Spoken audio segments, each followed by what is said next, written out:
প্রথম দিন তালাবচাঁদের গ্রামটা ভালো করে ঘুরে নিয়ে পরের দিন আমরা বেরিয়ে পড়েছিলাম সিকিমের দিকে। আমাদের প্ল্যানটা এরকম ছিল যে আমরা সিল্ক রুট হয়ে ওল্ড বাবা মন্দির ঘুরতে যাব প্ল্যান করেছিলাম। সেই মতো সকাল সকাল বেরিয়ে আমরা স্টার্ট করলাম আমাদের জার্নি। আমাদের প্রথম হল্ট ছিল জুলুকের একটি পাইন ফরেস্টে। খুব সুন্দর একটা ভিউ, সেখানে নেমে আমরা একটু এনজয় করলাম।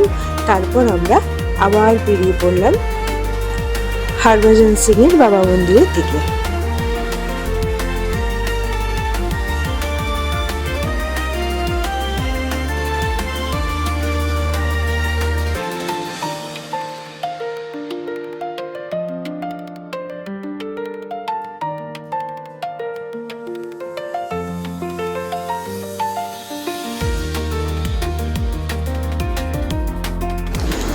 যাওয়ার সময় খুব ভালো ওয়েদার আমরা পাইনি, একটু বৃষ্টি হচ্ছিল এবং বেশ ভয় লাগছিল যে কেমন ওয়েদার থাকবে। কিন্তু যখন নামছিলাম তখন রোদও পেয়েছি, মানে অদ্ভুত। এই জন্যই বলে পাহাড়কে আনপ্রেডিক্টেবল, কখন ওর কি মুড হয় সে বলা যায় না।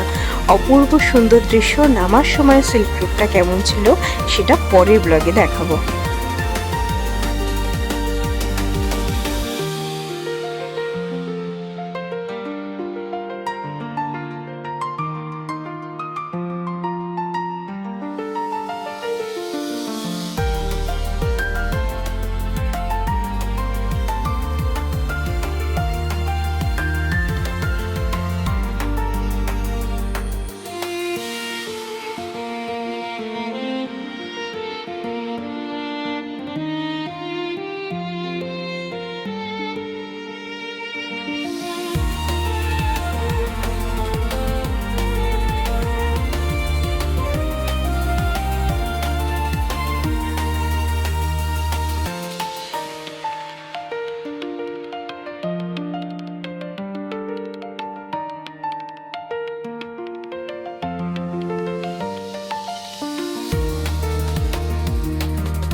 আমার প্রিয় ভিউয়ার্স, সবাইকে মনে করিয়ে দিয়ে একবার প্লিজ লাইক, কমেন্ট, শেয়ার করবে যদি ভালো লাগে। আর অবশ্যই আমার চ্যানেলটা সাবস্ক্রাইব করে দিতে ভুলো না যেন।